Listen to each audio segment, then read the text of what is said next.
everybody, and this week Xur was selling something that I've been pretty interested in for quite a long time, and that thing is the Radiant Dance Machines. So in this video I'm going to tell you everything that you could possibly want to know about the Radiant Dance Machines, and are they worth taking up that much contested exotic spot.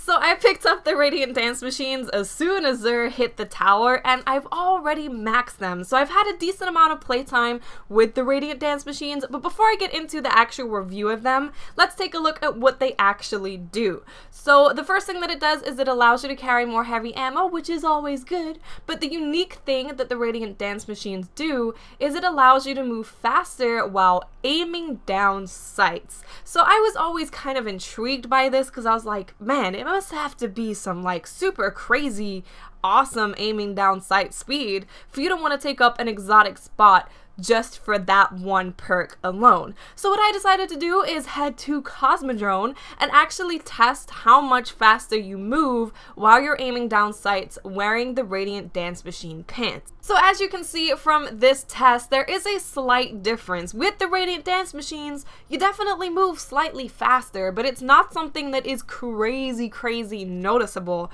But I didn't want to have a simple test tell me whether or not something is actually good. So what I decided to do is take these pants to the Crucible and see if people had a harder time hitting me. So I pretty much purely leveled up the Radiant Dance Machines in the Crucible. I did a little bit of PvE. I think I did like 2 strikes with them on, but for the most part it was all just straight from Crucible experience because I really wanted to see what they were like in the Crucible, because that, in my opinion, is the only time that you would use the Radiant Dance Machines, is if they're really good in the Crucible. You don't need to be strafing monsters, right? You don't need that. You don't need to strafe monsters, so you're gonna be wanting to use them in the Crucible. So I tested it in Rumble and I tested it in Control as well. I definitely found that Rumble was a better way to test it, just because you were in a lot more 1v1 situations, obviously. I also did not want to use a super overpowered gun such as Suros or The Last Word or Thorn.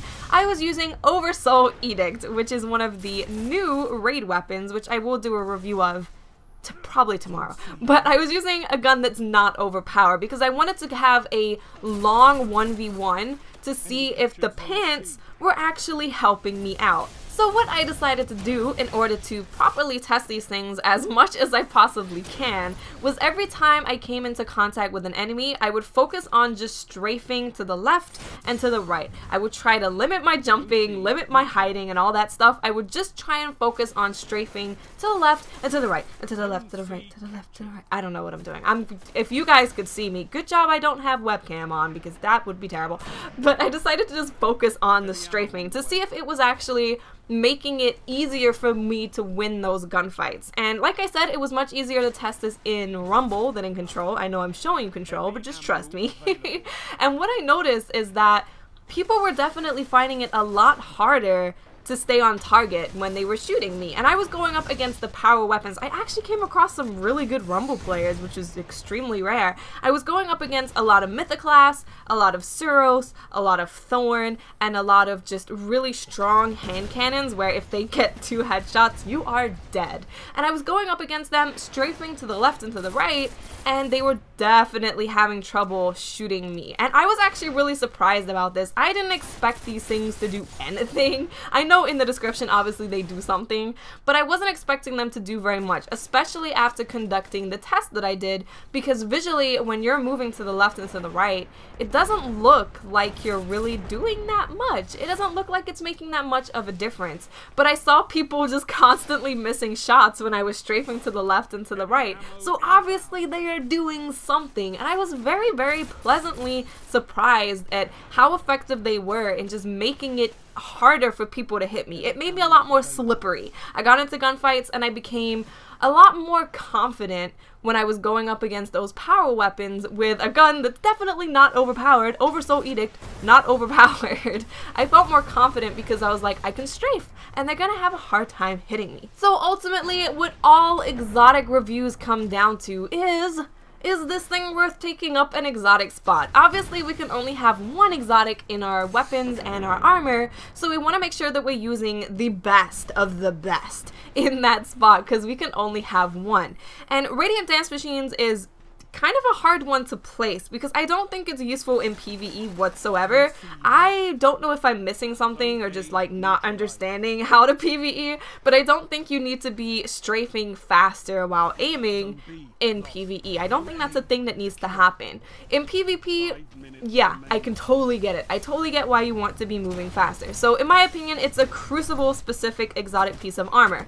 Now, something that goes into the plus side of Radiant Dance Machines is that you can use it whether you are a gunslinger or a blade dancer. So if you're someone that just wants to level up a piece of armor to get you to level 32 and you want to have that exotic, I would say go ahead and get them because you can use it regardless of what class you're using. It really doesn't matter what subclass you are, you're gonna find a usefulness for the Radiant Dance Machines. Ultimately, there are definitely better exotic hunter stuffs, such as the Acleophade symbiote. I can never say it correctly. The one thing that's, you guys know what I mean. That one is really good. Lucky Raspberry is really good because it makes your grenades super amazing and you always spawn with grenade energy. So there's definitely ones that are better. But if you're someone that wants to use less powerful weapons, for me, for example, sometimes I want to use a legendary weapon. Sometimes I don't want to have to use the last word. I don't have to use Thorn. I don't want to have to use them. I want to use Galahorn, or I want to use the Fourth Horseman. So I want to have just a regular legendary weapon as my primary weapon. And what the Radiant Dance Machines what they do for you, is they make it easier to win gunfights. So if you are wanting to take up a different exotic spot with your weapons and not have to use those super powerful guns all the time, Radiant Dance Machines will actually enable you to use those less powerful weapons in the Crucible and have a better time winning gunfights because it's harder for people to hit you. So I don't know. Is it worth picking them up? I would say definitely it's worth buying them from Xur. Is it worth using them over other exotics? It really depends what you want to do. It depends what you want to do. Especially if you do not have a exotic that is for both subclasses, then you definitely do want to level it up. But it really depends what you want to do. It makes you strafe faster. It makes it easier to win gunfights. So you guys can make up your mind. I hope you guys enjoyed this video and enjoyed this overlook. Stay tuned for some more exotic reviews as well as reviews of the hard mode raid weapons, which are actually pretty cool. Okay guys, I'll speak to you later. Bye.